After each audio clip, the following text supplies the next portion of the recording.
तो चलिए दोस्तों क्वेश्चन की ओर बढ़ते हैं। एक एक क्वेश्चन को पढ़ के जाना है और इस बार साइंस में तबाही मचा के आना है। तो आइए दोस्तों क्वेश्चन की ओर बढ़ते हैं और 100% आप लोग ईमानदारी से पढ़ के जाइएगा, ठीक है। आइए दोस्तों आपके सामने क्वेश्चन है। जैसा कि आप लोग जानते हैं कि खंड ओ यानी कि सेक्शन ए में आपका जो है वस्तुनिष्ठ यानी ऑब्जेक्टिव टाइप क्वेश्चन पूछा जाता है। 1 से 80 तक ऑब्जेक्टिव क्वेश्चन रहेगा और इसमें से केवल आप लोगों को 40 ऑब्जेक्टिव क्वेश्चन ही बनाना है, ठीक है। और ये भी आपको ओएमआर शीट में भरना होता है। तो आइए दोस्तों 40 ऑब्जेक्टिव क्वेश्चन कंप्लीट कर लीजिए। 15 फरवरी को इस बार देखिएगा कैसे झंडा लहरा कर आइएगा। आइए दोस्तों जितना भी क्वेश्चन है अगर करके जाते हैं तो एक भी क्वेश्चन छोड़ के नहीं आइएगा। ये वायरल पेपर है, अंतिम मौका है, जरूर देख ले दोस्तों। पहला क्वेश्चन है कि धातु और धातु के ऑक्साइड होते हैं। तो अधातु के ऑक्साइड क्या होते हैं दोस्तों? तो आप सभी को याद रखना है अम्लीय होते हैं। क्या होते हैं? अम्लीय होते हैं। दोस्तों चैनल पर पहली बार आए हैं तो चैनल को सब्सक्राइब कर लीजिएगा।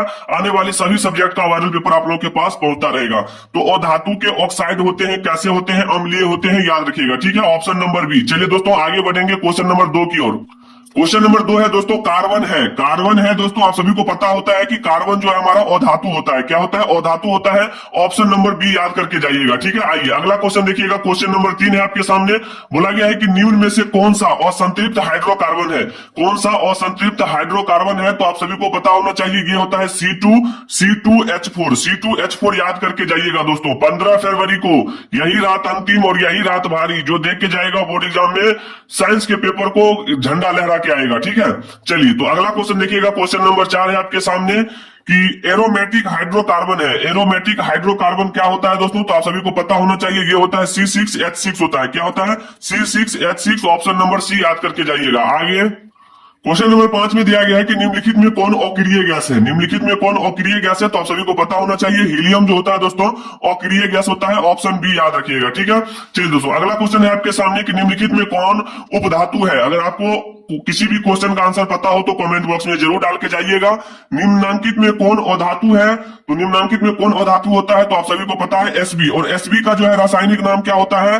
कमेंट बॉक्स में जरूर कमेंट करिएगा। तो उपधातु में आपको याद रखना है एसबी हो जाएगा, ठीक है। चलिए अगला क्वेश्चन देखिएगा। Question number 7।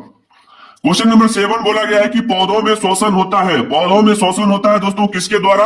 तो पत्तियों के द्वारा, याद रखिएगा। किसके द्वारा? पत्तियों के द्वारा। ऑप्शन नंबर बी आपका बिल्कुल राइट आंसर होगा, ठीक है। इस बार 15 फरवरी को जो स्टूडेंट अभी तक साइंस में ऑब्जेक्टिव नहीं देखे हैं ये सारा ऑब्जेक्टिव देख के जाइएगा। वायरल पेपर है, देर ना हो जाए। ऐसा नहीं होना चाहिए कि एग्जाम में आप लोग सोचे कि काश देख कर आते और बनाते, ठीक है। इसलिए अभी देख लीजिए, समय है। चलिए निम्न में स्वपोषी कौन है? निम्न में स्वपोषी कौन है? तो आप सभी को याद रखना है हरे पौधे जो होते हैं वो स्वपोषी होते हैं। ऑप्शन नंबर ए याद रखिएगा। अगला क्वेश्चन देखिएगा।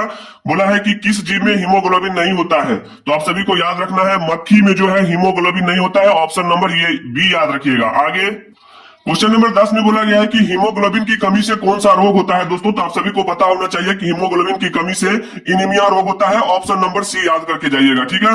चलिए अगला क्वेश्चन देखिएगा। बोला गया है कि मनुष्य के आहार नाल में अवशेषी अंग है। तो आप सभी को पता होना चाहिए अपेंडिक्स जो होता है, अपेंडिक्स ये मनुष्य के आहार नाल में अवशेषी अंग होता है। ऑप्शन बी याद करिएगा। आगे क्वेश्चन नंबर 12 है कि निम्नलिखित में कौन ट्रिप्सन एंजाइम का कार्य है? कौन जो है ट्रिप्सन एंजाइम का कार्य है? तो आप सभी को याद रखना है ये जो वसा का पाचन होता है, कार्बोहाइड्रेट का पाचन, प्रोटीन का पाचन, इनमें से सभी ये तीनों हो जाएगा। ऑप्शन डी याद रखिएगा, ठीक है। आइए अगला क्वेश्चन देखिएगा। क्वेश्चन नंबर 13 है कि मुख गुहा में आहार का कौन सा भाग का पाचन होता है? तो आप सभी को पता होना चाहिए कार्बोहाइड्रेट का जो है पाचन होता है। Option number B. ये बोर्ड के द्वारा चुरा कर लाया गया है दोस्तों, बोलना नहीं आप लोगों को, चुपके से देख लीजिए। और 15 फरवरी को एक भी क्वेश्चन छोड़ के नहीं आना है, धो दीजिएगा पेपर को, ठीक है। चलिए अगला क्वेश्चन है कि ऑक्सीजन का वाहक कौन है? ऑक्सीजन का वाहक कौन है? तो आप सभी को पता होना चाहिए ऑक्सीजन का वाहक जो होता है आरबीसी होता है, ठीक है। और आरबीसी को क्या बोलते हैं? रेड ब्लड कॉर्पोरेशन, ठीक है। यानी कि ये रेड ब्लड का मतलब हो गया कि लाल रक्त कणिकाएं, यानी कि आरबीसी होता है, ठीक है। ऑप्शन नंबर सी याद रखिएगा। आगे बढ़ेंगे। क्वेश्चन नंबर 15 है कि रक्त में शर्करा का स्तर नियंत्रित करता है। तो कौन नियंत्रित करता है? तो आप सभी को पता होना चाहिए इंसुलिन जो है वो रक्त में शर्करा का नियंत्रण करता है, ठीक है। आइए अगला क्वेश्चन देखिएगा। क्वेश्चन नंबर 16 है कि मानव शरीर में सबसे लंबी कोशिका कौन है? मानव शरीर में सबसे लंबी कोशिका कौन है? तो आप सभी को याद रखना है तंत्रिका कोशिका जो होता है मानव शरीर में सबसे लंबी कोशिका होता है। Option C. आगे क्वेश्चन नंबर 17 में बोला गया है कि निम्न में कौन सा पदार्थ लेंस के लिए प्रयुक्त नहीं किया जा सकता है। तो आप सभी को पता है पीतल जो होता है हमारा, पीतल ये लेंस में प्रयुक्त नहीं किया जा सकता है। ठीक है, तो ऑप्शन नंबर सी आपका बिल्कुल राइट आंसर होगा, ऑप्शन नंबर सी याद रखिएगा। अगला क्वेश्चन देखिएगा, क्वेश्चन नंबर 18 है कि निम्नलिखित में कौन संख्या प्रकाश के अपवर्तन के लिए सही है। तो आप सभी को पता होना चाहिए कि प्रकाश के अपवर्तन और परावर्तन के दो नियम होते हैं, ऑप्शन ए याद रखिएगा। आगे बढ़ेंगे, क्वेश्चन नंबर 19 में बोला गया है कि किसी वस्तु का प्रतिबिंब आंख के जिस भाग पर बनता है वह है। तो आप सभी को पता होना चाहिए वो हमारा रेटिना होता है, जिस पर जो है आंख का प्रतिबिंब बनता है, ऑप्शन नंबर बी याद रखिएगा। चलिए अगला क्वेश्चन देखिएगा, बोला है किसी माध्यम के अपवर्तनांक म्यू का मान होता है। तो आप सभी जानते हैं कि म्यू का मान जो होता है वो क्या होता है, तो साइन आई बट्टा साइन आर होता है, ऑप्शन बी याद करके जाइएगा। 15 फरवरी को दोस्तों समय कम है, कल 15 फरवरी है और आप लोग एग्जाम देने के लिए जाइएगा, उससे पहले ये सभी क्वेश्चन देख ले। वायरल पेपर अगर देख के जाते हैं तो एक भी क्वेश्चन छोड़ के नहीं आइएगा। ठीक है, देखिए अगला क्वेश्चन है, एक गोलीय दर्पण की फोकस दूरी जो है एफ बराबर हमको प्लस में 20 सेंटीमीटर दिया है, तो गोलीय दर्पण कैसा होगा। तो आप लोग समझ सकते हैं गोलीय दर्पण प्लस में है तो उत्तल होगा, माइनस में है तो अवतल होगा। ठीक है, तो ऑप्शन ए याद रखिएगा। आगे क्वेश्चन नंबर 22 है कि तालाब का जल कम गहरा दिखाई देने का कारण क्या होता है। तो आप सभी जानते हैं अपवर्तन के कारण जो है तालाब जो है कम गहरा दिखाई देता है, ऑप्शन सी याद रखिएगा। चलिए अगला क्वेश्चन है आपके सामने, बोला गया है कि अवतल दर्पण की फोकस दूरी होती है, अवतल दर्पण की फोकस दूरी होती है, तो आप सभी जानते हैं ये क्या होता है, ऋणात्मक होता है, ऑप्शन नंबर ये याद करके जाइएगा। ठीक है, ये जितना भी क्वेश्चन है दोस्तों ये एक बार अगर पढ़ के जाते हैं तो 100% आप लोग ईमानदारी से इस बार साइंस में 80 में 80 करके आएंगे, जिसमें 40 में एक भी क्वेश्चन छोड़ के नहीं आइएगा। ठीक है, चलिए अगला क्वेश्चन देखिएगा, क्वेश्चन नंबर 24 बोला गया है कि किसी अवतल दर्पण की फोकस दूरी एफ और उसकी वक्रता त्रिज्या आर है, तो निम्नांकित में कौन संबंध सही है। तो आप लोग जानते हैं कि इसका जो संबंध होता है वो क्या होता है, आर बराबर 2f होता है। क्या होता है, आर बराबर 2f या f बराबर कह लीजिए, f बराबर क्या हो जाएगा, r बट्टे 2, ये हमारा संबंध होता है, यही आपका बिल्कुल राइट आंसर होगा, ऑप्शन नंबर बी याद रखिएगा। ठीक है, चलिए अगला क्वेश्चन देखिएगा, बोला है न्यूक्लियस शब्द किनके द्वारा दी गई। तो आप लोग जानते हैं ये जो है रॉबर्ट ब्राउन के द्वारा दिया गया है, ऑप्शन नंबर ये ए याद करके जाइएगा। अगला क्वेश्चन देखिएगा, क्वेश्चन नंबर 26 है कि पौधे में भोजन किस रूप में जमा होता है। पौधे में भोजन किस रूप में जमा होता है, तो आप सभी जानते हैं स्टार्च के रूप में जमा होता है, ऑप्शन नंबर सी याद करके जाइएगा। ठीक है, चलिए अगला क्वेश्चन देखिएगा, क्वेश्चन नंबर 27 है कि प्रसिद्ध पुस्तक द माइक्रोग्राफिया किनके द्वारा लिखी गई थी। तो आप सभी को याद रखना है रॉबर्ट हुक के द्वारा लिखा गया था। ठीक है, ऑप्शन नंबर डी याद रखिएगा। आगे बढ़ेंगे,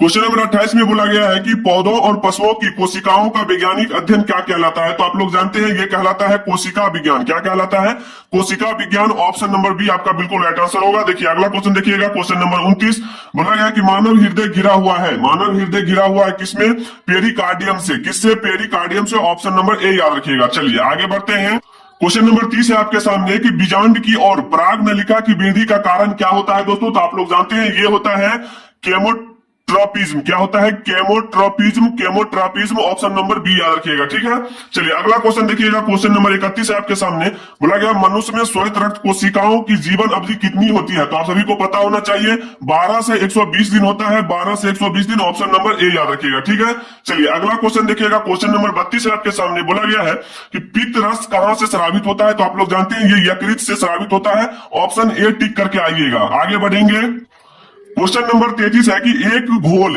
नीले लिटमस पत्र को लाल कर देता है, घोल का पीएच क्या हो सकता है। तो आप सभी जानते हैं घोल का पीएच 2 होगा, तो ही लिटमस पत्र को लाल कर देगा। ठीक है, ऑप्शन ए याद करके जाइएगा। अगला क्वेश्चन देखिएगा, बेंजीन का अणुसूत्र काफी इंपोर्टेंट है, बेंजीन का अणुसूत्र क्या होता है दोस्तों। तो आप लोग जानते हैं ये होता है C6H6, C6H6, option number C याद रखिएगा। आइए आगे बढ़ेंगे, 35 नंबर क्वेश्चन में बोला गया है कि एथिल एल्कोहल का आईयूपीएसी नाम क्या है। एथिल एल्कोहल का आईयूपीएसी नाम क्या होता है। तो आप सभी जानते हैं ये होता है हमारा एथेनॉल। क्या होता है, एथेनॉल, ऑप्शन नंबर बी याद रखिएगा। दोस्तों उम्मीद करेंगे कि 1 से लेकर 35 तक क्वेश्चन आप लोग कंप्लीट समझ गए होंगे। अगर आप भी 15 फरवरी को साइंस का एग्जाम देने के लिए जाइएगा तो ये जितना भी साइंस का वायरल पेपर है, ये वायरल पेपर एक बार जरूर देख के जाइएगा।